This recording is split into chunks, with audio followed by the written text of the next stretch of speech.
So I'm a Reverend Danger. I just left Pam, and it's like, I swear, getting a little argument about Sunday. So I came, and it's Halloween, taking the kids out for trick or treat. I get there and the kids wasn't even dressed, right? So I said, how come the kids isn't dressed? It's like 6 o'clock. You could have took them out, and I could have just met y'all. Oh, well, I told Alyssa to get dressed. I said, look, Alyssa's 8 years old. Sometimes she can be just like her mother. You'll tell her something, and she just ignore you and do whatever she wants to do. I said, then you go behind her, and you make sure you get her clothes, and you make sure she get dressed. So when I come, kids are not dressed, and I'm like, hey, come on. So she was on the phone, and she started talking smack. I was like, don't do that shit. I said, first of all, Pam, I said, it's not just a one-way street with you. I said, it's not just a one-way street, okay? It's not a one-way Pamela street. It's called a two-way street. So whether we're co-parenting or what have you, or you're in a relationship with somebody, what have you, it's a two-way street. It's not a one-way street. So she gets upset and slams the door, saying, you don't want to be here. No, I'm not going to hear you with the bullshit, because I'm not putting up with the bullshit no more. Okay? I said, I asked you to move the laundry off of the bed, and you telling me, she's like, well, I didn't want to, and this and that. I said, as tired as I was yesterday, I said, my back hurts. You have no couch in the living room. So I'm sitting down on an office chair. Okay? And imagine sitting down on an office chair for a long time, especially a person that has a back issue like mine. Today I was sitting down doing class. After my class finished, I got up. I had to scream out in pain. Like my son Ethan, he ran over to me, and he was like, "Daddy, you okay? What's wrong?" My back hurts. And to hear her tell me, well, last night I didn't want to. It's like, wow.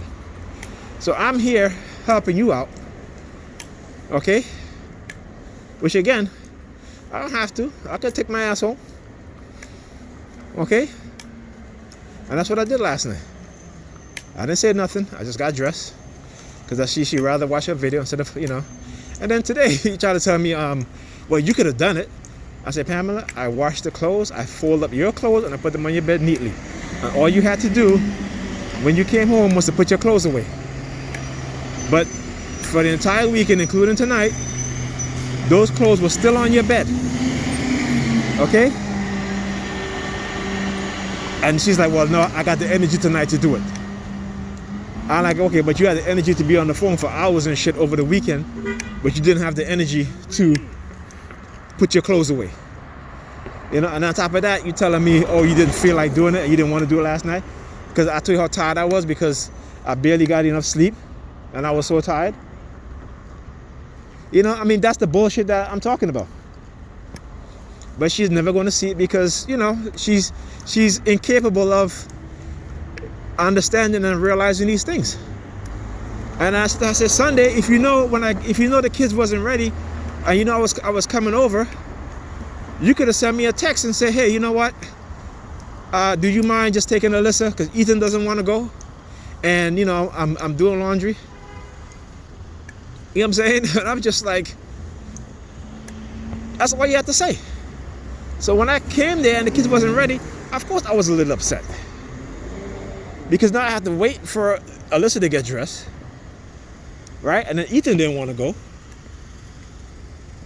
Okay, and on top of that, like I said, on top of that, I told you I barely got enough sleep.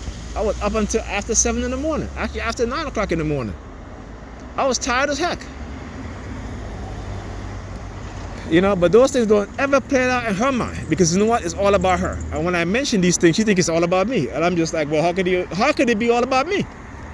If it was all about me, I wouldn't be here helping your ass out. I would just be at home just concentrating on my schoolwork. Seeing the kids only on my weekend. And then on top of that, I said the person that picks up Ethan to take him to drop him home or to the boys and girls, she quit on you because she got another job. And I said to her, I had to ask her tonight. I said, what's going on with that? I said, because if I don't ask you, you won't even tell me. You'll wait until like you got somebody like, okay, you know what, I don't need you anymore. Such and such, thank you. And I told her, and then you want to talk about communication. I said, you don't even know how to communicate. You are the worst person to communicate. Okay, you want people to communicate with you to do what you want them to do, right? But you don't ever communicate with somebody else, with another person, right? If they want, especially if they're doing something for you, to see, hey, are you going to do this? But you just think that it's automatic, you know. And Kevin Samuels, that, I didn't tell you, I don't agree with some of the things he said, but I agree with a whole lot of things he said. And he talks about modern day, particularly modern day black women, how they feel so entitled, you know. And she keeps telling me, oh, it's my kids too. Yeah, it's my kids too, but we're not in a relationship, but I'm still at your house all the damn time. Okay? When do you ever see couples who are broken up have kids and then the father of the kids is at all the damn time? And if I'm not there, it's like, oh, well, you know, it is your kids too and I need help, right? Yeah, I mean, I go above and beyond, way fucking above and beyond. You know what I'm saying? But some people are incapable. All right? And this happens with men and women. They're incapable of seeing their own bullshit. You know, those are what you call malignant narcissists. You know? Because what kills me when I hear women say, particularly black women say, well, you know, if people are going through shit, you just gotta leave them alone. Let them deal with their own shit. That's their, you know, don't bring their problem to you. But meanwhile, they're bringing their problems to you. They don't want to help or be supportive when their significant other or a family member or a so-called good friend is in need of support, because they've been conditioned with this self-centered, selfish mentality and behavior.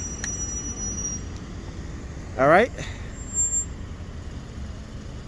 and it's the men too, and particularly when you're dealing with women and men who have daddy issue or mother issues. Those are the most difficult people to deal with. Okay? Because if they don't go and get therapy, you know, because they like to think that, oh, they can fix themselves. No, you can't fix yourself. Trust me. Even therapists who have issues see other therapists. They don't treat themselves because they know that they're going to be biased and not get the proper help. They won't give them the proper help. They'll tell themselves what they want to hear. And I keep telling her this, you need therapy. And I told her, I said, hey, I will watch the kids for you, no problem, if you will get therapy. And she didn't even want to do that. She refused to do that. But yet I'm the blame for everything now. I'm the blame for the kids not getting dressed on Sunday. You know, it is not her fault. It is my fault because I came in and I was a little bit perturbed. I mean, wouldn't you be? If you're tired, maybe you got enough sleep, you know, you got a bad back, 2-pinch nerve, you walk with a cane, you get headaches because you've been targeted, you know, you've been, you know, put into this illegally coercive persuasion program, been illegally microchipped, have people targeting you. You guys see my videos. Noise campaign. But it's all my fault. They did a damn good job, but I'll tell you what, they did it to the right person. Because the more they keep me in this program is the more I learn.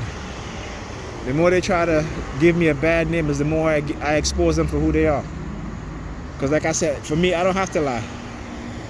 All right? I don't go around spreading propaganda. Anything that I say is not based on a lie or some rumor, some propaganda. I don't go to other people to try to ruin other people. I don't do that. Okay?